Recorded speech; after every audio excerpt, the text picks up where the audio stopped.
இன்றைக்கு நமக்கு கொடுக்கப்பட்ட இந்த நேரத்தில் வேதத்திலிருந்து ஒரு பகுதியை நாம் வாசிக்க கேட்கலாம். அப்போஸ்தலர் நடவடிக்கை 12ஆம் அதிகாரம் 11, 12 ஆகிய 2 வசனங்களை மாத்திரம் வாசிக்க கேட்கலாம். பேதுருவுக்கு தெளிவு வந்தபோது ஏரோதின் கைக்கும் யூத ஜனங்களின் எண்ணங்களுக்கும்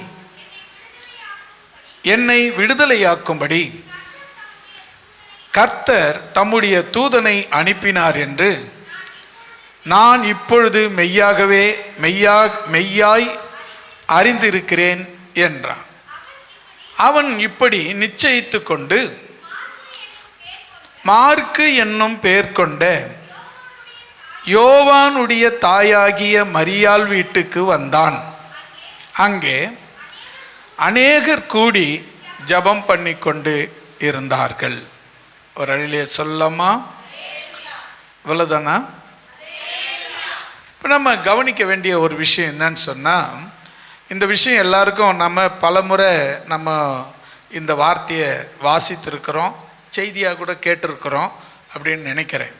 ஆனாலும் கர்த்தர் இந்த நாளில் சொல்லும்படியாக, இந்த 3 நாளைக்கும் 3 ஆராதனைக்கும் சொல்லும்படியான செய்தியை அவர் கொடுத்திருக்கிறார். ஏற்கனவே எடுத்த செய்தி வைத்திருக்கிற செய்தி இருக்கிறது. அது இல்லாமல் நேற்றைக்கு இந்த வார்த்தைகளை பேசும்படியாக என்னிடத்தில் அவர் சொன்னபடியால் இந்த வார்த்தையை இப்பொழுது நான் உங்களோடு கூட பேசி கொண்டிருக்கிறேன். இந்த வசனத்தினுடைய காரியத்தை நீங்கள் பார்த்தீங்கன்னா, பேதுரு இயேசு கிறிஸ்துனுடைய சீஷர்களிலே ஒருத்தர். ஆண்டவர் அவருக்கு சீமோன் என்கிற பெயருக்கு பதிலாக பேதுரு என்று பெயரிட்டார். காரணம், பாறை போன்ற உறுதியானவன், நல்ல உறுதியான ஆளுவன், விசுவாசி, நல்ல விசுவாசி, உறுதியான விசுவாசி என்று சொல்லி அவனுக்கு பேதுரு என்று பெயரிட்டார். கடைசியில் அவன் எப்படி இருந்தான், என்ன பண்ணான் அப்படின்னு சொல்லிட்டு நம்ம எல்லாம் பைபிளில் படிக்கிறோம். இயேசு கிறிஸ்துவை கடைசி நேரத்தில், கடைசி மணி நிமிடங்களில் தெரியாது என்று 3 முறை மறுதலித்தவன். 3 முறை மறுதலித்தான், மனம் கசிந்து அழுதான். தான் செய்த தவறை உணர்ந்து அழுதான். பின்பு தேவனை விட்டு மீன் பிடிக்க மறுபடியும் ஆண்டவர் போயிட்டார், அவ்வளோதான், செத்து போயிட்டார், இதுக்கப்புறம் வரமாட்டார், இவ்வளோதான் அப்படின்னு முடிவு பண்ணி தான் கெட்டதும் இல்லாமல் பிறரையும் கெடுத்தான். நான் மீன் பிடிக்க போகிறேன் அப்படின்னு சொல்லி அவன் பின்மாற்றத்துக்கு போனான். அவனோடு கூட சில சீஷர்களும் அவனோடு கூட போய்விட்டார்கள். அப்பொழுது கடலில் மீன் பிடித்து கொண்டிருக்கும் பொழுது இயேசு அவனை சந்தித்தார். அப்பொழுது அவன் வஸ்திரம் இல்லாமல் இருந்தான். அவர் கர்த்தர்னு சொன்னாங்க. அவன் வஸ்திரம் இல்லாது இருந்தபடியால் அவன் கடலிலே குதித்து விட்டான் என்று சொல்லி வேதத்தில் நம்ம வாசிக்கிறோம். அப்படின்னா வஸ்திரம் இல்லாமல் அம்மனமாக இருந்திருப்பான். அப்படின்னா என்ன விஷயம்னா, அவன் நான் எப்போ மீன் பிடிக்க போகிறேன், ஆண்டவர் மீன் பிடிக்கிற இவனை மனுஷனை பிடிக்கிறவராக மாற்றினாரு. இவன் மறுபடியும் நான் என்ன பண்ண போகிறேன், மீன் பிடிக்க போகிறேன்னு சொல்லிட்டு போனான். பார்த்தீங்களா? அப்போவே அவன் ரட்சிப்பை இழந்துட்டு போனான். ஆண்டவர் கொடுத்த அந்த கிருபையை இழந்துட்டு போனான். ஆண்டவர் செய்த ஆசீர்வாதத்தை கொடுத்து இழந்துட்டு போனான். ஆண்டவர் கொடுத்த நன்மைகளை இழந்துட்டு போனான். அங்கே போய் கடலில் மறுபடியும் அவன் வலையை வீசி மீன் பிடித்து அவன் மறுபடியும் அந்த பழைய தொழிலுக்கு, பழைய நிலைமைக்கு மாறிவிட்டான். அங்கே மறுபடியும் ஆண்டவர் உயிர் தெழுந்த பின்பு அவனை சந்தித்து, அவர் வந்து சந்தித்த உடனே ஒரு தயல் நெருப்பில் மீனை சுடுபடியாக செய்தார். நீங்கள் பிடித்த மீன்லேயும் கொஞ்சம் எடுத்துகிட்டு வாங்கன்னு சொல்லி அதை சுட்டு அவங்க சாப்பிட்டாங்க என்று வேதம் நமக்கு சொல்லுகிறது. இப்படி மறுபடியுமாக இயேசுவுக்காக பேதுரு ஊழியத்தை செய்யும்படி தன்னை ஒப்பு கொடுத்து மறுபடியுமாய் 2வது முறை அவன் ரட்சிப்புக்குள்ள, தேவனுடைய அன்புக்குள்ள, தேவனுடைய ஊழியத்துக்குள்ள, தேவனுடைய கிருபைக்குள்ளே நுழைந்த அதுக்கப்புறம் மரணம் வரை அவன் ஆண்டவரை மறுதலிக்கவே இல்லை. மரணம் போது மரணம் அவனையும் சிலுவையில் அறைய வேண்டும் என்று சொல்லி அவன் மரணத்தை, பேதுருக்கு மரணம் நிச்சயிக்கப்பட்ட போது அவனை சிலுவையில் அடிக்க வேண்டும், இயேசுவை போல அவனையும் சிலுவையில் அடிக்க வேண்டும் என்று சொல்லி தீர்ப்பு செய்யப்பட்ட போது அவன் கேட்டுக்கொண்டான், இயேசுவுக்கு நிகர் நான் இல்லை, இயேசுவை போல என்னை சிலுவையில் அடிக்க வேண்டாம், என்னை தலைகீழாக வைத்து சிலுவையில் அடியுங்கள், ஏனென்று சொன்னால் இயேசுவை மறுதலித்த பாவி நான், ஆகினால என்னை தலைகீழாக வச்சு சிலுவையில் அடிங்கன்னு சொல்லி தலைகீழாக சிலுவையில் அடித்து கொல்லப்பட்டான் பேதுரு. இப்படிப்பட்ட இந்த பேதுருவு தான் இப்போ நம்ம தியானிக்க போகிறோம். இந்த பேதுருவை குறித்து கர்த்தர் நம்மோடு கூட இன்றைக்கு அவர் பேச போகிறார். இந்த பேதுருவை குறித்து நன்றாய் கவனியுங்கள். இந்த பேதுரு சுவிசேஷம் சொல்ல ஆரம்பித்தார். ஆகினால் என்ன செய்யப்பட்டார் என்றால் அவர் கைது செய்யப்பட்டார். கைது செய்யப்பட்டு ஒரு சிறையில் அவர் சிறையில் அடைக்கப்பட்டார். அந்த சிறையில் 4 அடுக்கு பாதுகாப்பு வைக்கப்பட்டிருந்தது. அவ்வளவு சீக்கிரத்தில் பேதுருக்கிட்ட போக முடியாது. முதல் ஒரு காவல், அதை தாண்டின பிறகு இன்னொரு காவல், அதுக்கு தாண்டின பிறகு இன்னொரு காவல், இப்படி 4 அடுக்கு காவல். இப்போ நீங்கள் கேட்டிங்கன்னா நான் சொல்லுவாங்களே 4 அடுக்கு காவல் இவருக்கு இருக்குது அப்படின்னு சொன்னால் அவ்வளோ சீக்கிரத்தில் ஒரு அடுக்கு காவல் அப்படின்னாவே நம்ம சீக்கிரமாக போய் பார்க்க முடியாது. இப்போ உதாரணத்தில் போலீஸ் ஸ்டேஷனில் ஒருத்தர் இருக்கிறார் அப்படின்னா உடனே நம்ம போய் பார்க்கணுன்னா போலீஸ்கார் அங்கே வாங்க ஐயா வரீங்க நீங்களா வந்து பாருங்க அப்படின்னு அனுமதிக்க மாட்டார். அதே போல் அவர் சிறைசாலையில் இருக்கார், போலீஸ் ஸ்டேஷனில் இல்லை, சிறைசாலையில் இருக்கிறார். தீர்ப்பு செய்யப்பட்டு சிறையில் அடைக்கப்பட்டிருக்கிறார். 4 கட்ட காவல் இருக்கிறார். 4 கட்ட காவல், 4வது கட்டத்தில் இருக்கிறார். ஒரு காவலை கடந்து போகணும், 2வது காவலை கடந்து போகணும், 3வது காவலை கடந்து போகணும், 4வது காவலை கடந்து போனால் தான் பேதுருவை பார்க்க முடியும். இப்போ இந்த பேதுரு சிறையில் என்ன செய்துட்டு இருக்கார் தெரியுமா? சரி, விலங்கிடப்பட்டு நிம்மதியாக படுத்து தூங்கிக்கிட்டு இருக்காரு. காவலர்கள் பக்கத்தில் நின்று காவல் காத்து கொண்டிருக்கிறார்கள். பேதுரு என்ன செய்து கொண்டிருக்கிறார்? தூங்கி கொண்டிருக்கிறார். கவலையற்றவராக, கொஞ்சம் கூட பயம் இல்லாதவராக, அவருக்கு எதை குறித்தும் அக்கறையோ கவலையோ இருக்கிறதாக தெரியவில்லை. தூங்கி கொண்டு இருக்கிறார். சிறையில் பிடிக்கப்பட்டு இருக்கிறோம், சிறையில் நாம் அரெஸ்ட் பண்ணப்பட்டிருக்கிறோம், நாம் இப்போ ஜெயிலில் இருக்கிறோம். நாம் ஜெயிலில் இருக்கிறோன்ற ஒரு வருத்தம், சிறையில் சிறை பண்ணப்பட்டிருக்கிறோன்ற ஒரு வருத்தம், 4 கட்ட காவல், 4ஆம் கட்ட காவலில் காவல் காக்கப்பட்டிருக்கிறோம் என்கிற எந்த விதமான பயமோ எந்த விதமான வருத்தமோ எந்த விதமான கஷ்டமோ இல்லாதபடி நிம்மதியாய் தூங்கிக் கொண்டிருக்கிறார். இந்த வேளையில தான் தேவனுடைய தூதன் பார்த்தீங்கன்னா, தேவனுடைய தூதுவன் அப்படின்னா அவர் கர்த்தர் இயேசு கிறிஸ்து. தூதன் அப்படின்னு வந்தால் அது தேவ தூதர்கள். தேவ தூதர்களுக்கும் தூதன் அப்படின்றதுக்கும், அதாவது தேவ தூதனானவர், அந்த ஆனவர் அப்படின்னு வந்துச்சுன்னா, ஆனராக வந்துச்சுன்னா அது இயேசு கிறிஸ்து. தூதன் அப்படின்னு வந்துச்சுன்னா அவர்கள் தூதர்கள், தேவ தூதர்கள். இதுதான் வித்தியாசம் நமக்கு தெரிஞ்சுக்கிடணும். இயேசு கிறிஸ்து பழைய ஏற்பாட்டு காலத்தில் இருந்தே இருக்கிறார். பரிசுத்தாவியானவர் பழைய ஏற்பாட்டு காலத்தில் இருந்தே இருக்கிறார். பிதாவானவர் பழைய ஏற்பாட்டு காலத்திலிருந்தே இருக்கிறார். இந்த மூவரும் எல்லா நேரத்திலும் எல்லா காலத்திலும் இருக்கிறார்கள். மூவரும் ஒன்றாய் இருக்கிறார்கள். அல்லேலூயா. இப்போ நீங்கள் கவனிக்க வேண்டிய விஷயம், 11வது வசனத்தை மறுபடியுமாக நாம் வாசிக்க கேட்கலாம். பேதுருவுக்கு தெளிவு வந்தபோது, இப்போ இவ்வளோ நேரம் எப்படி இருக்கிறார்? அவர் தெளிவில்லாத இருக்கிறார். என்ன விஷயம் அப்படின்னா, ஒரு மனுஷனுக்கு தெளிவு எப்போ வருதோ அப்போ தான் அவன் சக்ஸஸ் பண்ண முடியும், அப்போ தான் அவன் ஜெயிக்க முடியும், அப்போ தான் அவன் வாழ்க்கையில் ஜெயம் உண்டாகும். தெளிவே இல்லாத ஒரு மனுஷன் அவன் இருக்கிறான்னு வச்சுக்கோங்களேன், அவனுடைய லைஃப் எப்படி இருக்கும்னு சொன்னால், தெளிவே இல்லாத ஒருத்தனுடைய வாழ்க்கை பூஜ்ஜியமாக தான் இருக்கும்.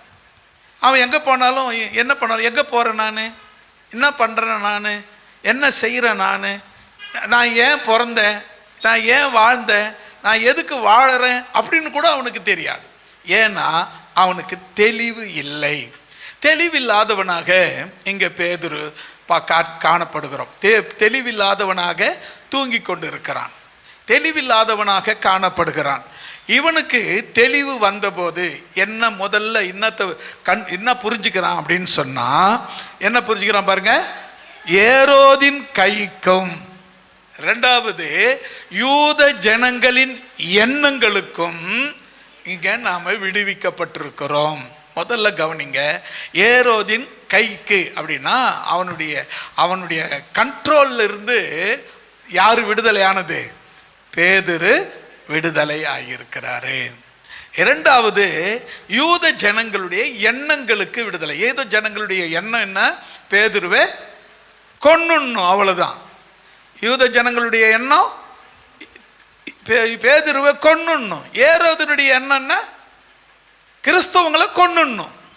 இதுதான் அவங்களுடைய எண்ணம். ஏரோது எண்ணம் இவங்களை கொன்னுடணும். மற்ற சீஷர்களைப் போல பேதுருவையும் கொன்னணும்.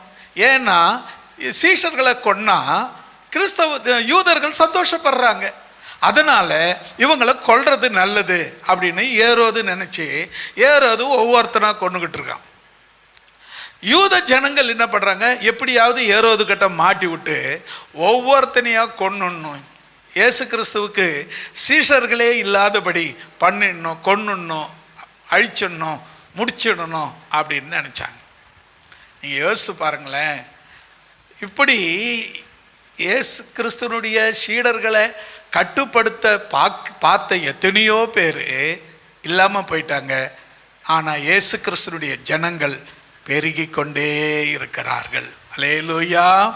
சென்சஸில் கிடையாது, இன்னும் 2% தான் இருக்கிறாங்க. தமிழ்நாட்டில் சென்சஸ் எடுக்கும்போது கிறிஸ்தவங்க 2% பேர் மக்கள் தான் இருக்கிறாங்க.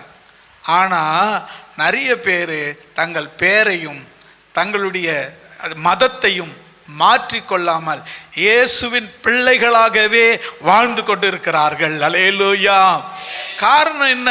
நான் மனம் மாறினா போதும், என் பேரோ ஜாதியோ மதமோ மாற வேண்டிய அவசியம் இல்லை என்று சொல்லி அநேக தேவனுடைய பிள்ளைகள் தங்களுடைய பழைய பேரிலே, பழைய மதத்திலே, பழைய ஜாதியிலே வாழ்ந்து கொண்டு இருக்கிறார்கள் இயேசுவின் பிள்ளைகளாக.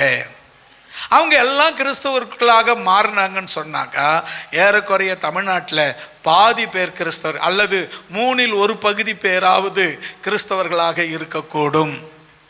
அல்லேலூயா. அப்படியானால் நீங்கள் நன்றாய் கவனியுங்கள், இங்க பேதுரு ஏரோதின் கைக்கு முதலாக விடுவிக்கப்படுகிறார். இரண்டாவது யூத ஜனங்களுடைய எண்ணங்கள், அந்த நல்ல எண்ணம் அவங்களுக்கு என்ன, எப்படியாவது இயேசு கிறிஸ்துவனுடைய சீஷர்களை கொன்றுவிட வேண்டும், ஏரோது கிட்ட மாட்டி விடணும், ஏரோது ஈஸியாக கொல்லும்படியான வாசலை நம்ம ஏற்படுத்தணும், அவனை கோல் மூட்டி விடணும், அவனை வகையாக மாட்டி விடணும், அவன் மேலே பழி சுமத்தணும், அவனை எப்படியாவது ஏரோது கிட்ட எடுத்து மாட்டி விட்டணும் அப்படிங்கிற எண்ணம் யூதர்களுக்கு இருந்தது. ஏரோது அவர்களை பிடித்து சிறைப்படுத்தி அவர்களை கொலை செய்து கொண்டிருந்தான். இப்பொழுது தேவதூதன் என்ன செய்திருக்கிறார், இவங்க அடுத்தது பாருங்க, என்னை விடுதலை ஆக்கும்படிக்கு கர்த்தர் தமது தூதனை அனுப்பினார் என்று நான் இப்பொழுது மெய்யாய் அறிந்திருக்கிறேன். இப்பொழுது நீங்க கவனிக்க வேண்டிய விஷயம் என்னன்னு சொன்னா, விடுதலை ஆக்கப்பட்டிருக்கிறான். அதாவது ஏரோதின் கைக்கும் யூத ஜனங்களுடைய எண்ணங்களுக்கும் கர்த்தர் என்னை தம்முடைய தூதனை அனுப்பி விடுதலை ஆக்கியிருக்கிறார். அல்லேலூயா. நீங்க இந்த பெந்தகோஸ்தே நாள் அப்படின்னு சொன்னா என்ன அப்படின்னு சொன்னா, பரிசுத்த ஆவியானவர் உலகத்திற்கு அனுப்பப்பட்ட நாள். பரிசுத்த ஆவி எங்கே உண்டோ அங்கே விடுதலை உண்டு. அந்த விடுதலையை நாளாகத்தான் பெந்தகோஸ்தே நாள் கொண்டாடப்படுகிறது. இங்கே பேதுரு விடுவிக்கப்பட்டதை குறித்து இங்கே வேதம் தெளிவாய் சொல்லுகிறது. ஏரோது ராஜாவின் கைக்கும் யூத ஜனங்களுடைய எண்ணங்களுக்கும் கர்த்தர் தம்முடைய தூதனை அனுப்பினார் என்று நான் இப்பொழுது மெய்யாய் அறிந்திருக்கிறேன் என்றான். அல்லேலூயா. இப்போதான் உங்களுக்கு அந்த முடிவு வருது. இப்போ என்ன முடிவு, தெளிவு, என்ன தெளிவு வந்துச்சு? இப்போ அவனுக்கு என்ன தெளிவு வந்துச்சு? நான் தூங்கிக்கிட்டு இருக்கிறேன். என்னத்துக்காக தூங்குறேன்? சிறையில் அடைக்கப்பட்டிருக்கிற கவலை இல்லை, பயம் இல்லை, வசனம் இல்லை. எனக்கு பயம் இல்லாதபடி நான் தூங்கி கொண்டிருக்கிறேன். நான் ஏரோதின் கையில் மாட்டிக்கொண்டிருக்கிறேன். யூத ஜனங்களுடைய எண்ணங்களிலே சிக்கி கொண்டிருக்கிறேன் என்ற எந்த பயமும் கவலையும் இல்லாமல் அவன் தெளிவில்லாமல் தூங்கி கொண்டிருக்கிறான். இப்பொழுது அவனுக்கு தெளிவு வருகிறது. என்ன தெரியுமா? தேவன் கர்த்தராகிய ஆண்டவர் தம்முடைய தூதனை அனுப்பி என்னை இங்கே விடுவித்திருக்கிறார், என்னை விடுவித்திருக்கிறார் என்று சொல்லி அப்பொழுது அவன் அறிந்து கொள்ள ஆரம்பித்தான். அல்லேலூயா சொல்லமா? அருமையான தேவனுடைய பிள்ளைகளே, நாம இந்த பெந்தகோஸ்தே நாளிலே நீங்கள் தெரிந்து கொள்ள வேண்டிய ஒரு விஷயம் என்னன்னு சொன்னா, பெந்தகோஸ்தே நாள் ஒரு சாதாரண நாள் அல்ல, அது ஒரு விடுதலையின் நாள். அல்லேலூயா. உங்களுடைய வாழ்க்கையில இருக்கிற எல்லா விதமான சிறை, எல்லா விதமான கஷ்டம், உங்களுக்கு விரோதமாய் எழும்பி இருக்கிற ஆயுதங்கள், உங்களுக்கு விரோதமாய் கைகளை உயர்த்தினவர்கள், உங்களுக்கு விரோதமாய் தங்கள் கால்களை தூக்கினவர்கள், உங்களுக்கு விரோதமாய் எப்பொழுது ஒழிவீர், எப்பொழுது ஒழியும், எப்பொழுது சாவிங்க என்று ஆவலோடு எதிர்பார்த்து கொண்டிருக்கிற மக்களின் கண்களுக்கும் எண்ணங்களுக்கும் ஏரோதினுடைய கைக்கும் தேவன் இந்த நாளிலே உங்களை மெய்யாகவே தம்முடைய தூதனை அனுப்பி அவர் விடுவிக்க வல்லமை உள்ளவராய் இருக்கிறார். அல்லேலூயா. அப்ப நம்ம கவனிக்க வேண்டிய விஷயம் என்னன்னு சொன்னா, இந்த நாளை நாம் கொண்டாடுகிற நாளாக இருக்க வேண்டும். இந்த நாளை ஏதோ ஒரு ஆராதனை, ஏதோ ஒரு செய்தி, ஏதோ ஒரு வார்த்தை, ஏதோ ஒரு விண்ணப்பம், ஏதோ ஒரு நாள், இன்னைக்கு அவருக்கு வேலை இல்லாத இந்த பெந்தகோஸ்தே பண்டிகை அப்படி என்று ஒருவேளை நீங்கள் நினைப்பீர்களானால் அங்கே உங்களிடத்தில் தவறு காணப்படுது. பேதுருவை போல நீங்கள் என்ன பண்ணிட்டு இருக்கீங்க? இப்போ இன்னைக்கு வராதவங்க என்ன செய்கிறாங்க அப்படின்னா, பேதுருவை போல தெளிவில்லாமல் சிறையாக இருந்தாலும் பரவாயில்லை, யூதர்கள் நமக்கு விரோதமாக எழும்பினாலும் பரவாயில்லை, சிறையில் 4 கட்ட காவலில் நம்ம இருந்தாலும் பரவாயில்லை, நாம இப்படியே கடந்து விடலாம், இப்படியே தூங்கி விடலாம், இப்படியே அடிமையாக கடந்து விடலாம், இப்படியே சிறையில் இருந்து விடலாம் என்கிற எண்ணம், மனநிலை, நோக்கம் அநேகருக்கு இருக்கிறது. தேவன் நம்மை அடிமையாக அழைக்கவில்லை. தேவன் நம்மை விடுதலை உள்ளவர்களாக அழைத்திருக்கிறார். பாவத்திலே இருந்த நம்மை தேவன் ரட்சித்து பாவ மன்னிப்பை கொடுத்து நம்மை விடுவித்து பரிசுத்தாவியை கொடுத்து இந்த உலகத்திலே புது மனிதனாக, புது மனுஷியாக வாழும்படி தேவன் நம்மளை அனுப்பி இருக்கிறார் இந்த உலகத்துக்குள்ளே. அல்லேலூயா. ஆனா நாம் என்ன நினைச்சிட்டு இருக்கிறோம்னா, நாம தெளிவே கிடையாது. ஏரோது பிடிச்சா என்ன, 4 கட்ட சிறையில் வச்சா என்ன, யூதர்கள் எனக்கு விரோதமாக எழும்பினா என்ன, யார் என்ன பண்ண என்ன, யார் எனக்கு விரோதமாக எழும்பினா என்ன, யார் என்னை என்ன செய்ய முடியும், யார் எனக்கு விரோதமாக என்ன பண்ண முடியும் அப்படின்னு நம்ம நினச்சி நிர்விசாரமாக தெளிவில்லாமல் இருக்கிறோம். அருமையான தேவனுடைய பிள்ளைகளே, நீங்கள் இன்றைக்கு தெளிவடைய வேண்டும். ஏனென்று சொன்னால், தேவன் கர்த்தராகிய ஆண்டவர் ஒரு தூதுவனை அனுப்பி உன்னை தெளிவித்து கொண்டிருக்கிறார். இந்த வசனத்தை மறுபடியும் வாசிங்க. என்னை விடுதலை ஆக்கும்படிக்கு கர்த்தர் தம்முடைய தூதனை அனுப்பினார் என்று நான் இப்பொழுது மெய்யாய் அறிந்திருக்கிறேன் என்றான். இப்பொழுதுதான் அவனுக்கு தெளிவு வந்துச்சு. இவ்வளோ நேரம் என்ன கிடையாது, சிறையில் இருக்கிறன்ற தெளிவு இல்லை. இவ்வளோ நேரம் ஏரோதினுடைய அடிமை, ஏரோதினுடைய சிறையில் இருக்கிறன்ற தெளிவு இல்லை. 4ஆம் கட்ட காவலில் இருக்கிறன்ற தெளிவு இல்லை. யூதர்கள் நமக்கு விரோதமாக எழும்பி இருக்கிறாங்க, நான் எப்போ சாவன்னு அவங்க எண்ணம் கொண்டு இருக்கிறாங்க, அந்த தெளிவு இல்லை. அப்படிப்பட்ட தெளிவு இல்லாம அவன் தூங்கி கொண்டிருக்கிற அந்த பேதுரு தெளிவு வந்த போது என்ன நடக்கிறது அப்படின்றது தான் இன்னைக்கு தேவனுடைய செய்தி. இப்போ அவன் தெளிவு வந்துச்சு. தெளிவு வந்தபோது இப்போ என்ன பண்ணான்? யாருடைய கைக்கு தப்பிச்சான்? ஏரோதின் கைக்கு தப்பிச்சான். யூதருடைய எண்ணங்களுக்கு தப்பிச்சான். எப்படி தப்பிச்சான்னு சொன்னா, தேவன் தம்முடைய தூதனை அனுப்பி அவனை விடுவித்தார் என்று அப்பொழுது அவன் அறிந்து கொண்டான். அல்லேலூயா. அப்போ நம்முடைய லைஃப்பில் ஒவ்வொருத்தருக்கும் அந்த தெளிவு வேணும். நாம் இப்போ நம்ம உலகத்தில் வாழ்ந்துகிட்டு இருக்கோம். நாம் அந்த சிறையில் இருக்கிறோமா? ஏரோதின் பிடியில் இருக்கிறோமா? நமக்கு விரோதமாக எழும்புற ஜனங்கள் எண்ணத்தில் இருக்கிறோமா அப்படின்னு நம்ம யோசிக்கணும். அப்படி இல்லைன்னு சொன்னால் நீங்கள் செய்ய வேண்டியது என்ன? ஒருவேளை நமக்கு சிறை போல நம்மளுக்கு சிறை போல இருக்குது, சிறை இருக்குது, நமக்கு விரோதமாக ஒரு ஆயுதம் இருக்குது, நமக்கு விரோதமாக எழும்புறவங்க இருக்கிறாங்க, நம்மளை ஒரு காவலில் அடக்கி வச்சிருக்கிறாங்க, என்னை மீறி இதெல்லாம் செய்து விட முடியாது, நான் செய்யணும்னு நினைக்கிற ஆசை உண்டு, அதை மீறி என்னால் போக முடியாது, ஒரு சிறை, பணத்தில் சிறை, பேச்சில் சிறை, குடும்ப வாழ்க்கையில் ஒரு சிறை, இப்படி பலவிதமான சிறைகளிலே நாம் சிறைப்பட்டு கிடக்கிறோம். இந்த சிறை மாத்திரமல்ல, நாம் எப்போ கெட்டு போவோம், நாம் எப்போ சாவோன்ற எண்ணம் உள்ள மக்கள் நம்ம சுற்றி இருக்கிறாங்க. எப்போ இவன் போவான், எப்போ தின்ன காலி ஆகும் அப்படிங்கிற மக்கள் இருக்கிறாங்க. எங்கே இருக்கிறாங்கன்னு கேட்குறீங்களா? உங்களை சுற்றி தான் இருக்கிறாங்க. வேலை எங்கேயும் போய் தேடாதீங்க. உங்கள் எதிர்க்கு வந்து ஐயோ அக்கான்னுவாங்க, அம்மானுவாங்க, அண்ணன்னுவாங்க, தங்கச்சின்னுவாங்க, என் பொண்ணு மாதிரின்னுவாங்க, அப்படி இப்படின்னுவாங்க.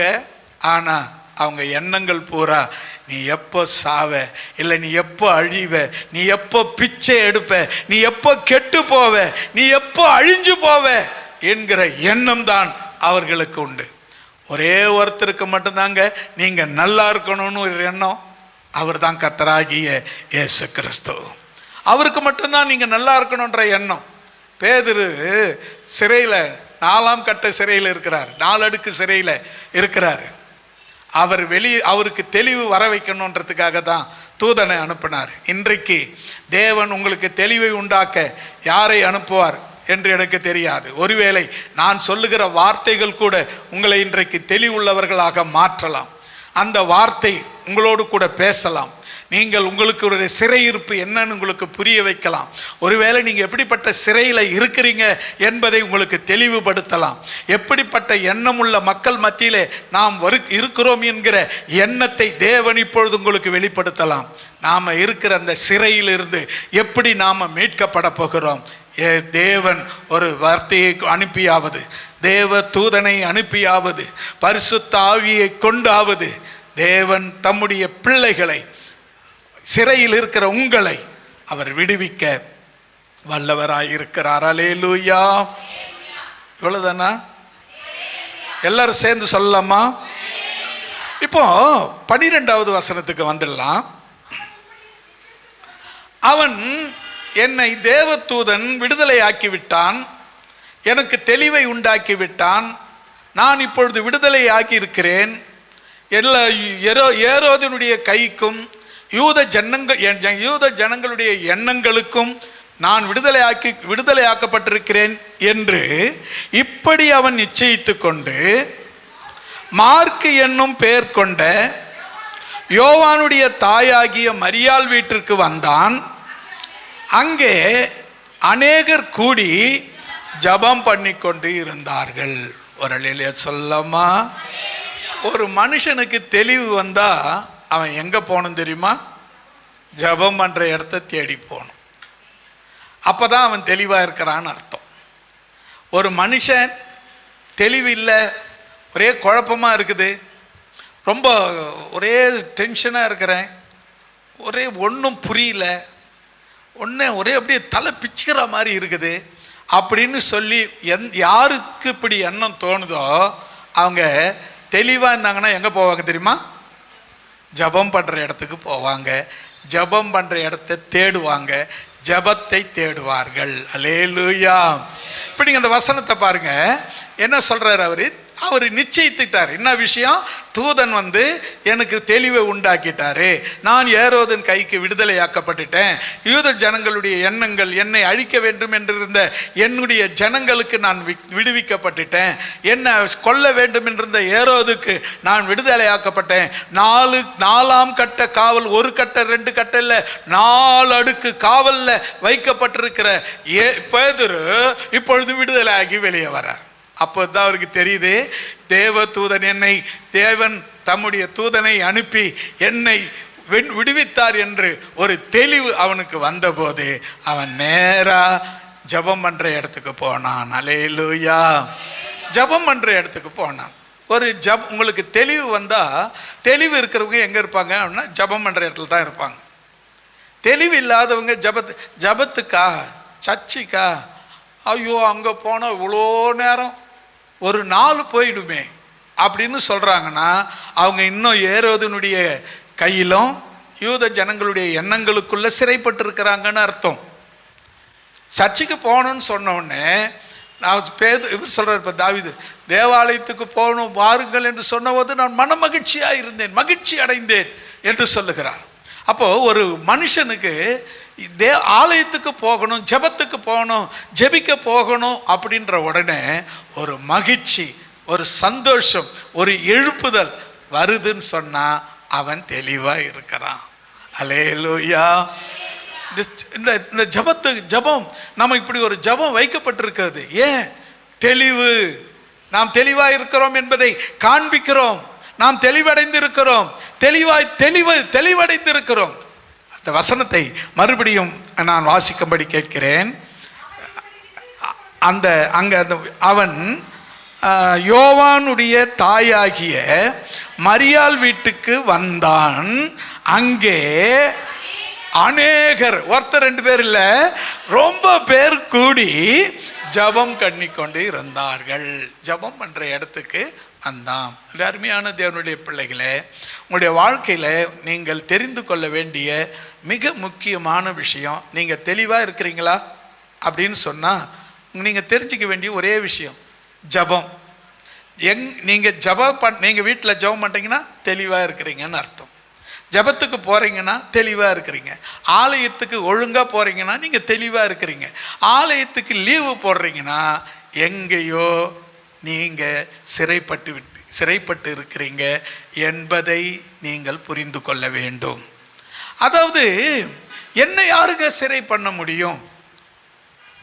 உங்களை யாரும் பண்ண முடியாது. உங்களை நீங்களே சிறை பண்ணி கொள்கிறீர்கள். எப்படி அப்படின்னு சொன்னால், நமக்கு ஒரு சில விலங்குகளை போட்டுக்குவோம். நமக்கு சில விலங்குகளை போட்டு ஒரு கட்டு கட்டிக்கிட்டு நாமளே சில இடத்துகளில் பார்த்தீங்கன்னா, சில பேர் பார்த்தீங்கன்னா தாயத்தை கட்டியிருப்பாங்க. அந்த தாயத்தை எதுக்கு அப்படின்னா பேய்கிட்ட வராது அப்படின்ட்டு. அந்த தாயத்தினால பேய்கிட்ட வராதுக்கு தானா அவன் நம்பிக்கை, அதனால் பேய் வராது இருக்குதுன்னு. ஆனால் அவன் பேயை கொடுத்தா வாழ்ந்துக்கிட்டு இருக்கான். தாயத்துக்கும் பேய்க்கும் எந்த விதமான போராட்டம் கிடையாது. தாயத்துக்குள்ளவே பேய் இருக்கு. அதனால் தாயத்தை கட்டிகிட்டு இருந்தால் பேய் வராதுங்கிறதெல்லாம் கிடையாது. ஏன் அப்படின்னா தாயத்துக்குள்ளவே பேய் இருக்கு. தாயத்தை மந்திரிக்கத்தே பேயை வச்சு தான் மந்திரிக்கிறாங்க. தாயத்தை பூஜை பண்ணுறதே பேயை கொண்டு தான் பூஜை பண்ணுறாங்க. பரிசுத்த கடவுளை கொண்டு பூஜை பண்ணுவது இல்லை.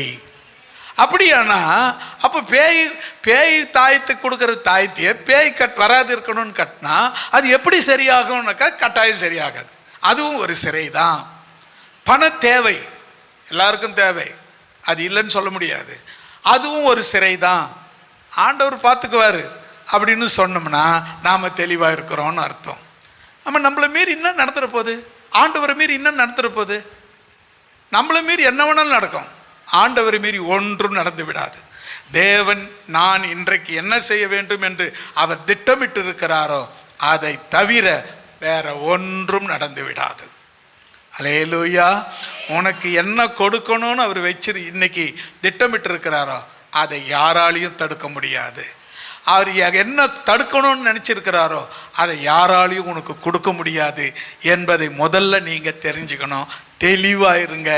தேவனால தவிர எனக்கு யாராலையும் ஒன்றும் செய்துவிட முடியாது. அல்லேலூயா. இப்போ நம்ம தெளிவு வந்த உடனே, இப்போ பேதுரு எங்கே வந்தார்? ஜெபம் பண்ணுற இடத்துக்கு வந்தார். ஜெபம் அப்போ முக்கியமா அப்படின்னா, ஜெபம் ரொம்ப முக்கியம். ஜெபம் முக்கியம். எப்படி முக்கியம், எதில் முக்கியம் அப்படின்னு சொன்னால், எல்லாத்திலையுமே ஜெபம் முக்கியம். நீங்கள் இயேசு கிறிஸ்துவை எடுத்துக்குங்க. இயேசு கிறிஸ்து நமக்கு தெரிஞ்சது ஞானஸ்தானம் எடுத்ததுலேருந்து தான் நமக்கு தெரியும். ஞானஸ்தானம் எடுக்கிறதுக்கு முன்னே இயேசு என்ன பண்ணியிருந்தார்னு நம்ம படிக்கிற பைபிளில் இல்லை. 12 வயசில் அவரை காமிச்சாங்க. அவங்க தாயும் தகப்பனும் தேடி வந்ததாக தேவாலயத்திலே நின்றுட்டார். அப்புறம் அவங்க திரும்ப தேடி வந்தாங்க. நான் பிதாவுக்கு அடுத்த விஷயத்தில் இருக்க வேண்டியது என்று உங்களுக்கு தெரியாதா அப்படின்னு கேட்குறாரு. இல்லைப்பா, நீ வந்துருக்கூடன்னு சொல்லிட்டு போயிட்டாங்க. அதுக்கு பிறகு 30வது வயசில் தான் அவருடைய ஹிஸ்ட்ரி நம்ம பைபிளில் காட்டப்படுகிறது. அது கூட எப்போ அப்படின்னா, இயேசு கிறிஸ்து ஞானஸ்தானம் எடுக்கும் பொழுது. இயேசு கிறிஸ்து ஞானஸ்தானம் எடுத்தார். உடனே பரிசுத்த ஆவியானவர் வந்து இறங்கினார். உடனே ஆவியானவர் இறங்கின உடனே அவருக்கு கொடுத்த முதல் வேலை என்ன தெரியுமா? ஜெபம்.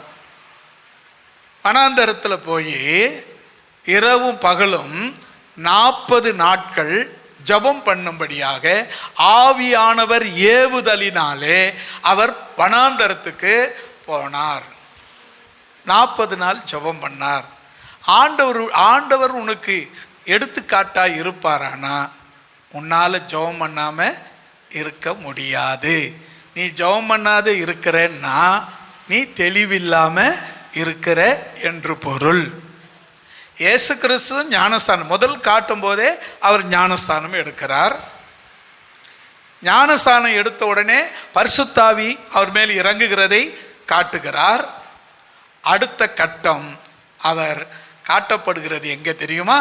வனாந்தரத்தில் 40 நாட்கள் எந்த விதமான சாப்பாடோ தாகத்துக்கு தண்ணீரோ அங்கே வனாந்தரத்தில் எதுவுமே இல்லை. காட்டு மிருகங்களோடு சஞ்சரித்து வாழ்ந்து கொண்டு அங்கே ஜெபம் பண்ணி கொண்டு இருந்தார். காட்டு மிருகங்களோடு வனாந்தரத்தில் ஜெபம் பண்ணிக்கிட்டு இருக்காருங்க. ஒரு நாள் இல்லைங்க, 40 நாள். அருமையான தேவனுடைய பிள்ளையே, உன்னை ஏரோதின் கைக்கு விடுதலையாக்கின, உன்னை யூத ஜனங்களுடைய எண்ணங்களுக்கு விடுதலையாக்கின தேவன், நீ தொடர்ந்து விடுதலை பெற வேண்டும் என்றால் நீ செய்ய வேண்டிய வேலை ஜெபம், ஜெபம், ஜெபம் மட்டும்தான். அல்லேலூயா. ஜெபம் உங்கள் வாழ்க்கையில் ஒரு முக்கியமானதாக இருக்க வேண்டும்.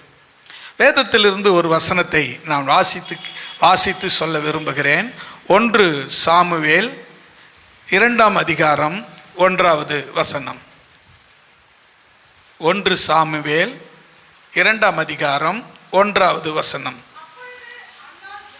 அப்பொழுது அன்னாள் ஜெபம் பண்ணி, என் இருதயம் கர்த்தருக்குள் களி கூறுகிறது, என் கொம்பு கர்த்தருக்குள் உயர்ந்திருக்கிறது, என் பகஞ்சரின் மேல் என் வாய் திறந்திருக்கிறது, உம்முடைய ரட்சிப்பினால் சந்தோஷப்படுகிறேன் என்று சொல்லி. இப்போ ஒரு அம்மா, 80 வயது உள்ள ஒரு அம்மா ஜெபம் பண்ணதை இங்கே வேதத்தில் நம்ம வாசித்தோம். அவங்க பேர் அன்னாள்.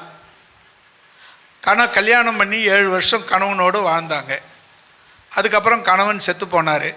அதுக்கப்புறம் அவங்க வாழ்க்கை இயேசுக்காக ஒப்படைச்சிட்டு தேவாலயமே கதின்னு வாழறாங்க.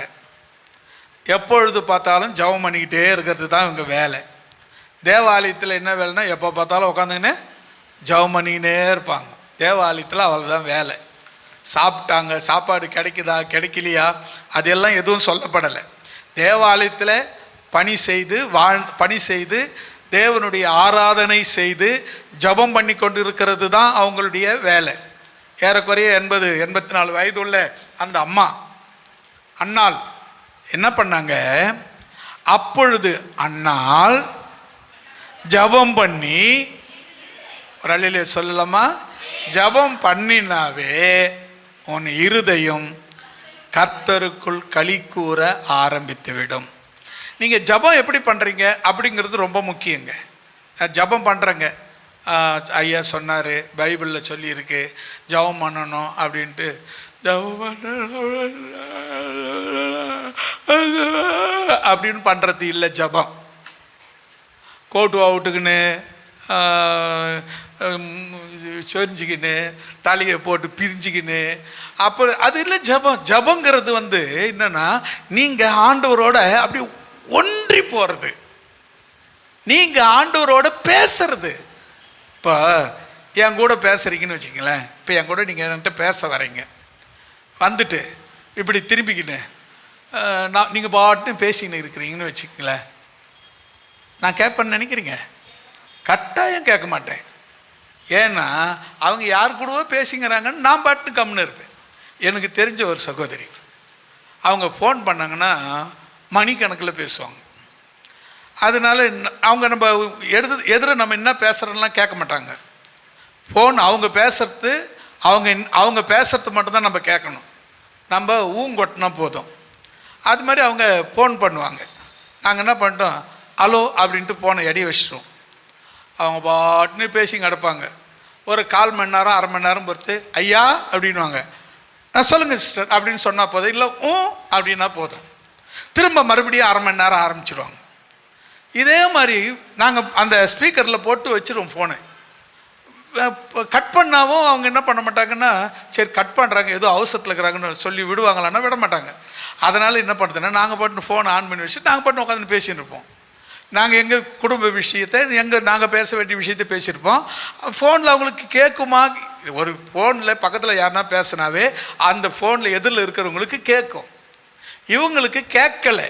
ஏன்னா அவங்க தான் நான் ஸ்டாப்பாக பேசிக்கிட்டே இருக்காங்களே. அவங்க கொஞ்சம் நிறுத்தினா தானே நாம் என்ன பேசுகிறோன்னு அவங்களுக்கு கேட்கும். அவங்க நான் ஸ்டாப் கேஸு. இப்போ அது மாதிரி சில பேர் ஜபம் நான் ஸ்டாப்பாக பண்ணுவாங்க. ஆண்டவர் கேட்குறாரா? ஆண்டவரே நீ கேட்டால் எனக்கு என்ன, கேட்காவிட்டா எனக்கு என்ன, நான் சொல்கிறத சொல்லிடுறேன் அப்படின்ற மாதிரி ஜபம் பண்ணிங்கன்னா அந்த ஜபம் வேஸ்ட். நீங்கள் அண்ணால போல நீங்கள் ஜபம் பண்ண ஆரம்பித்த உடனே உங்கள் இருதயம் என்ன செய்ய வேண்டும்? கர்த்தருக்குள் மகிழ்ச்சி, களி கூறுதல்னா மகிழ்ச்சி அடைய வேண்டும், கர்த்தருக்குள்ள மகிழ வேண்டும். கர்த்தர் உங்கள் இருதயத்தில் இந்த அப்படியே தொடர்றது உணரணும். நீங்கள் அவருங்க உங்களை கட்டி தழுவுறத உணரணும். நீங்கள் உங்களை தொடர்றத நீங்கள் உணரணும், உங்களோடு பேசுறத நீங்கள் உணரணும். அதுதான் களி கூறுதல், சந்தோஷம். அந்த மகிழ்ச்சிக்கு அளவே கிடையாது. நாம் என்ன நினைக்கிறோன்னு சொன்னால், ஜபம்னு சொன்னால் யார் கேட்டா என்ன, கேட்காப்டா, ஏசுநாதர் பார்த்தா என்ன, பார்க்காப்டா என்ன. நாம் அம்மா கூப்பிட்டு சொன்னாங்க, டேய் போகிற 5 நிமிஷம் ஜபம் பண்ணிட்டு வாச்சா வீட்டுள்ள போய் அப்படின்னா.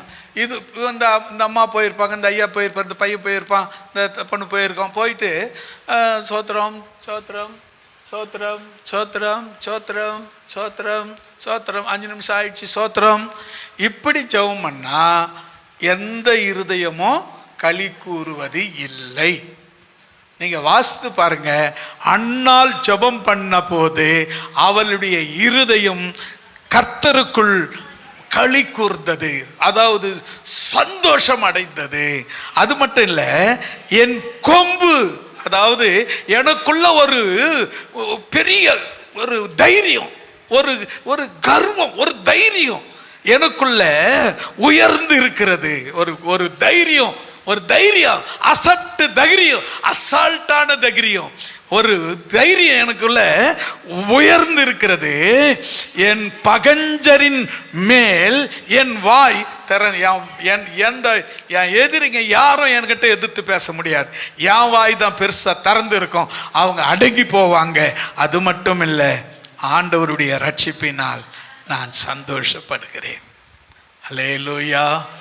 அருமையான தேவனுடைய பிள்ளைகளே, இருதயம் தெளிவு உங்களுக்கு உண்டாயிருக்குமானால் நீங்கள் ஜெபத்தை தேடி போக வேண்டும். உங்கள் ஜெபம் எப்படிப்பட்டதாக இருக்க வேண்டும் என்றால், அன்னாளின் ஜெபம் போல உங்கள் ஜெபம் இருக்க வேண்டும். அன்னாளுடைய ஜெபத்தில் என்ன இருந்தது அப்படி என்றால், கர்த்தருக்குள் களி கூறுகிற ஒரு ஒரு ஒரு ஒரு வல்லமை இருந்தது. இரண்டாவது, எனக்குள்ள ஒரு தைரியம், அதாவது உயர்ந்து இருந்தது. அது பார்த்தீங்கன்னா இந்த வசனத்தை பாருங்க, என் கொம்பு கர்த்தருக்குள் உயர்ந்து இருக்கிறது. அல்லேலூயா. அந்த கொம்பு என்னவா இருக்கும் அப்படின்னா ஒரு தைரியம். நான் ஜெபம் பண்றவன், என்னை யாராலையும் ஒன்றும் பண்ண முடியாதுங்கிற கொம்பு உயர்ந்து இருக்கும். அது மட்டும் இல்லை, பகஞ்சர் எல்லாம் வாயை மூடிக்குவாங்க. அது மட்டும் இல்லை, ரட்சிப்பினால் நான் சந்தோஷப்படுகிறேன், களி கூறுகிறேன், மகிழ்ச்சி அடைகிறேன். அல்லேலூயா. அருமையான தேவனுடைய பிள்ளைகளே, ஒருவன் தெளிவாய் இருந்தால் ஜபத்துக்கு போவான். அது எப்படிப்பட்ட ஜபமா இருக்குன்ற சொன்னா, கர்த்தருக்குள் களி கூறுகிற ஜபமாய் இருக்கும். இன்னும் கூட ஒரு வசனத்தை நாம் வாசிக்கலாம். 2 நாளாகமம் 2ஆம் அதிகாரம் 7ஆம் அதிகாரம் 1, 2 ஆகிய வசனங்களை வாசிக்கலாம். 2 நாளாகமம் 7ஆம் அதிகாரம்.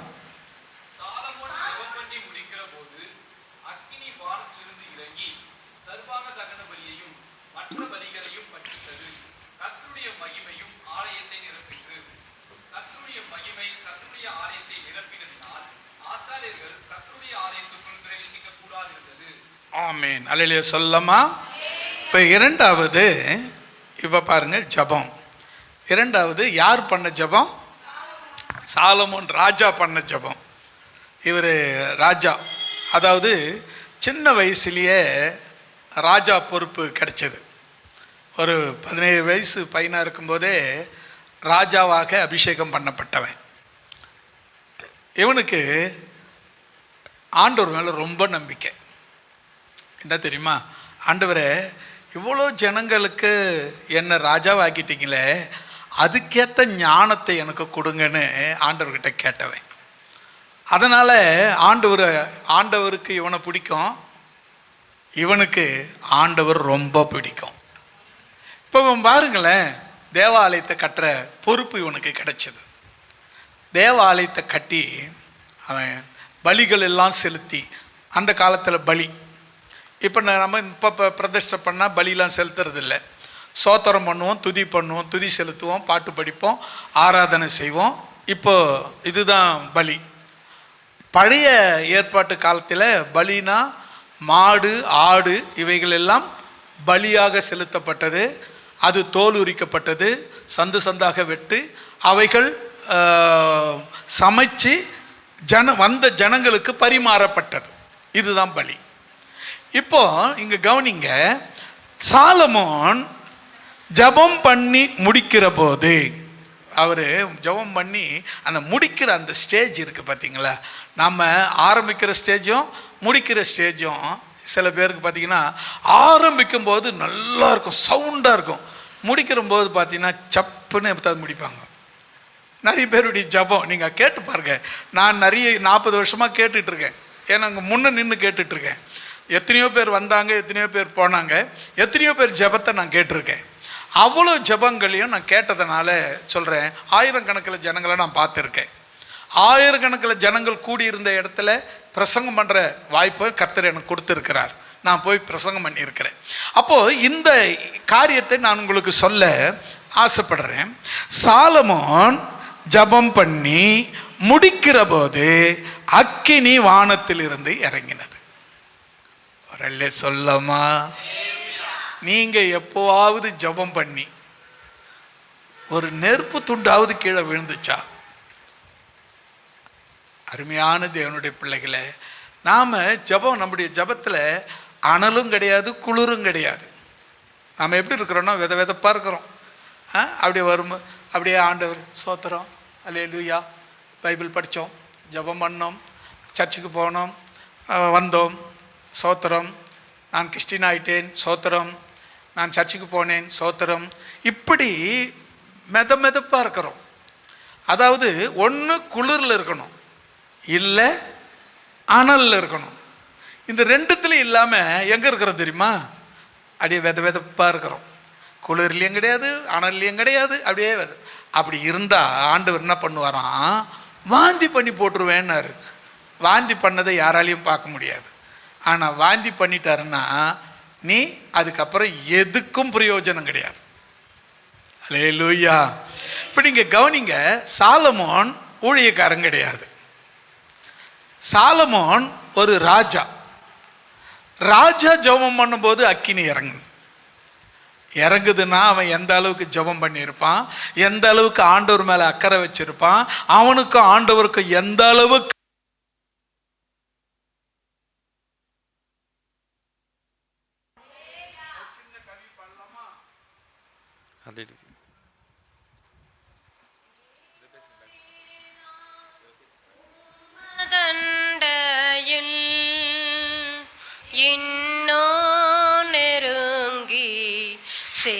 சேர்வதேயன் ஆவல் பூமியில் என்னோ நெருங்கி சேர்வதேயன். போதும் போதும் போதும். Praise the Lord. அல்லேலூயா. அவ்வளோதானா?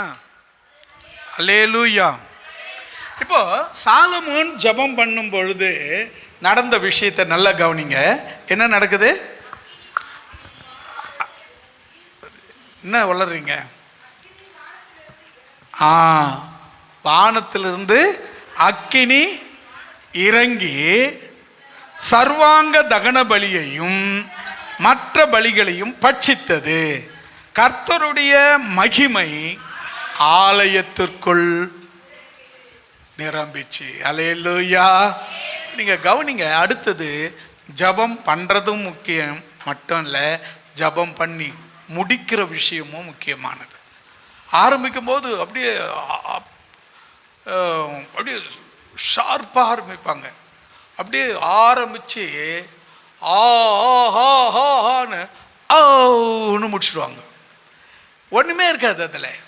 சில பேர் பார்த்தீங்கன்னா டப்பாஸ் மாதிரி பட பட பட பட பட பட படன்னு வெடிப்பாங்க. அதில் ஒன்றுமே இருக்காது.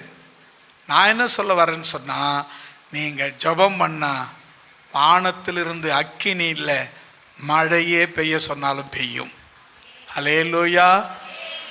எலியா நம்மளை போல பாடுள்ள மனுஷன், வசனம் அப்படி தான் சொல்லுது. எலியா நம்மளை போல பாடுள்ள மனுஷனாக இருந்து 3 வருஷம் 6 மாதம் மழை பெய்யாதபடி ஜெபம் பண்ணினான். மழை பெய்யாமல் நின்று போனது. திரும்ப மழை பெய்யும்படி ஜெபம் பண்ணினான். திரும்ப மழை பெய்தது. இன்னைக்கு மழை பெய்யாதன்னு சொல்லலை, 3 வருஷம் 6 மாதம் மழை பெய்யாதபடி அவன் தடுத்தான். ஜெபம் பண்ணான். அவன் ஜெபம் கேட்கப்பட்டது. இன்னைக்கு இருக்கிற நம்முடைய ஜெபம் கேட்கப்படுறதில்லை. இந்த பெந்தகோஸ்தே நாளில் நான் உங்களுக்கு சொல்லுகிறேன், அருமையான தேவனுடைய பிள்ளைகளே, ஜெபம் அக்கினி இறங்கக்கூடியதாக இருக்கட்டும். நீ செலுத்துகிற பலிகளை பட்சிக்கக்கூடியதாய், சர்வாங்க தகன பலிகளையும் பட்சிக்கக்கூடியதாக, ஆலயம் நிரம்பக்கூடியதாக, அக்கினி இறங்கக்கூடியதாக உங்கள் ஜெபம் இருக்க வேண்டும். அல்லேலூயா. இது யாருக்கு இந்த சம்பவம் நடக்கும் தெரியுமா? தெளிவு பெற்றவர்களுக்கு. ஞாபகம் வச்சுக்கங்க, தெளிவு வந்தவர்களுக்கு. தெளிவு வந்தவங்க ஜபத்துக்கு போனாங்க.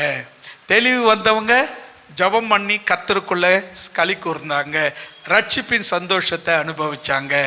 ரெண்டாவது நாம பார்த்தோம், ஜபம் பண்ணி முடிக்கிற போது அக்கினி வானத்திலிருந்து இறங்கி வந்து சர்வாங்க தகன பலிகளையும் பட்சித்தது.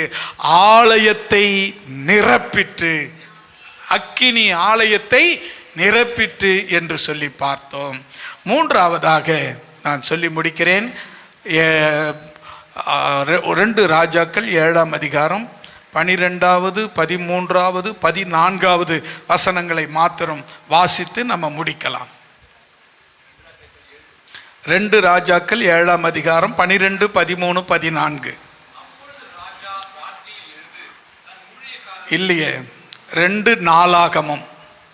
நான் தப்பா சொல்லிட்டேன். 2 நாளாகமம் 7ஆம் அதிகாரம் 12, 13, 14.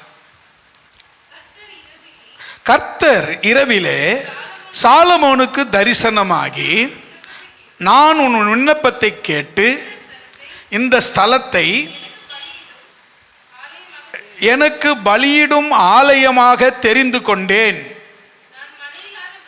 நான் மழையில்லாதபடிக்கு வானத்தை அடைத்து அல்லது தேசத்தை அழிக்க வெட்டுக்கிளிகளுக்கு கட்டளையிட்டு அல்லது ஜனத்துக்குள் கொள்ளை நோயை அனுப்புகிற பொழுது என் நாமம் தரிக்கப்பட்ட என் ஜனங்கள் தங்களை தாழ்த்தி ஜபம் பண்ணி என் முகத்தை தேடி தங்கள் பொல்லாத வழிகளை விட்டு திரும்பினால் அப்பொழுது பரலோகத்தில் இருக்கிற நான் கேட்டு அவர்கள் பாவத்தை மன்னித்து அவர்கள் தேசத்துக்கு சேமத்தை கொடுப்பேன். கரங்களை தட்டி கர்த்தருடைய நாமத்தை மகிமைப்படுத்துவோம். வசனம் என்ன சொல்லுதுன்னு நல்லா கவனிச்சு பாருங்க. முதல்ல சொல்றப்பட்டதை பாருங்க. தரிசனத்தில் சாலமோனுக்கு வந்த தரிசனத்தில் அவர் சொல்றாரு, இந்த ஸ்தலத்தை பலியிட்டு ஆலயத்தை தெரிந்து கொண்டேன். இந்த அவர் பலியிட்டு ஆராதனை செய்த அந்த ஸ்தலத்தை நான் தெரிஞ்சுக்கிட்டேன். ஒருவேளை மழையை நான் தடுத்து இருக்கும்போது, இல்லை தேசத்தில் அழிவு வெட்டுக்கிளி வரும்போது, இல்லை ஒருவேளை ஜனங்களுக்கு நான் கொள்ளை நோயை அனுப்பும்போது, இப்படி ஏதாவது நடக்கும்போது நீங்கள் என்ன சொல்லணும்னா, என் நாமம் தரிக்கப்பட்ட, அதாவது இயேசுவின் நாமத்தினாலே ஞானஸ்தானம் எடுக்கப்பட்ட என் ஜனமாகிய என் ஜனங்கள் தங்களை தாழ்த்தி ஜபம் பண்ணி, முதல்ல தாழ்த்தணும், ரெண்டாவது ஜபம் பண்ணணும், மூன்றாவது தேவனுடைய முகத்தை தேடணும், நாலாவது பொல்லாத வழியெல்லாம் விடணும். அப்படி விட்டா பரலோகத்தில் இருக்கிற நான் கேட்டு அவர்கள் பாவத்தை மன்னித்து அவர்கள் தேசத்துக்கு சேமத்தை கட்டளையிடுவேன். அல்லேலூயா. மூன்றாவதாக ஜபம் பண்ணும் பொழுது தேவன் சேமத்தை கொடுக்கிறவராய் இருக்கிறார். அல்லேலூயா. நீங்கள் ஜபம், அதாவது யாரு ஜபம் பண்ணுவாங்க அப்படின்னா, தெளிவு வந்தவங்க தான் ஜபம் பண்ண முடியும். ஏன்னா பேதுரு தூங்கிக்கிட்டு இருந்தார், அவருக்கு தெளிவு இல்லாமல் இருந்தார். அவருக்கு தெளிவு வந்தபோது ஜபம் பண்ணுற இடத்தை தேடி போனார். அப்படியானா ஜபம் பண்ணுறவங்கள ஒரு 3 பேர் நான் உங்களுக்கு சொன்னேன். அண்ணால் ஜபம் பண்ணா அவங்க கர்த்தருக்குள் களி கூர்ந்தார்கள், ரட்சிப்பின் சந்தோஷத்தை அனுபவித்தார்கள். சாலமோன் ஜெபம் பண்ணி முடித்த பொழுது அவன் அக்கினி இறங்கி சர்வாங்க தகன பலிகளையும் பட்சித்தது. ஆலயத்திலே தேவனுடைய அக்கினி வந்து நிரம்பிற்று. மூன்றாவது, ஏதாவது கஷ்டமோ, குடும்ப கஷ்டமோ, குடும்ப வேதனையோ, மன கஷ்டமோ, மன நஷ்டமோ, பண கஷ்டமோ ஏதாவது இருந்து என் ஜனங்க அவங்கள தாழ்த்தி என் முகத்தை தேடி பொல்லாத வழியை விட்டு என்னை தேடனா ஜபம் பண்ணா நான் அவங்க ஜபத்தை கேட்பேன். அவங்க பொல்லாத வழியை, அவங்களுடைய தேசத்துக்கு, அவங்க குடும்பத்துக்கு சேமத்தை கொடுப்பேன். அல்லேலூயா, அல்லேலூயா. அருமையான தேவனுடைய பிள்ளைகளே, இன்றைக்கு நிச்சயமாய் உங்களுக்கு தெளிவு வந்திருக்கும் என்று நான் நம்புகிறேன். ஏனென்று சொன்னால், தெளிவு வரும் பொழுது தேவன் அற்புதங்களை ஜபத்தை நம் ஜபத்திலே நடத்துகிறவராய் இருக்கிறார். தெளிவு வரும்போது தான் நமக்கு ஜபம் முக்கியம் என்று தெரியும். இல்லைன்னா ஜபம் பண்ணீங்களா, அவசரமாக ஜபம் பண்ணிட்டு போவாங்க. சில பேர் ஊருக்கு கிளம்புவாங்க, வீட்டில் காலையிலேருந்து சும்மாவே இருப்பாங்க. ஊருக்கு கிளம்பும்போது ஒரு சின்ன ஜபம், ஆண்டவரே நான் போகிறேன் என் பின்னால் வா, இப்படி ஜபம் பண்ணுவாங்க. என்ன ஜபம் இது அப்படின்னா, என்ன ஜபம்னா, ஆண்டவர் நீங்கள் நாய்க்குட்டின்னு நினைக்கிறீங்கன்னு அர்த்தம். நான் முன்ன போகிறேன், நீ பின்னாலே ஓடியா என்ன அப்படிங்கிற மாதிரி நீங்கள் நினைக்கிறீங்கன்னு அர்த்தம். அப்படி இல்லை. ஜபம்ன்றா எப்படி இருக்கணும்னா, அன்னாலை போல இருதயம் களி கூற வேண்டும், ரட்சிப்பின் சந்தோஷத்தை அனுபவிக்க வேண்டும், ஆலயத்தில் அக்கினி இறங்க வேண்டும். அது மாத்திரமல்ல, நீ ஜெபம் பண்ணா உன்னுடைய எல்லா பாவங்களை மன்னித்து சேமத்தை உன் வீட்டுக்கு அவர் கொடுக்கணும். இதெல்லாம் மாறுமா, நடக்குமா, ஜெபம் பண்ணா இதெல்லாம் மாறுமா? நிச்சயம் மாறும், நிச்சயம் நடக்கும்.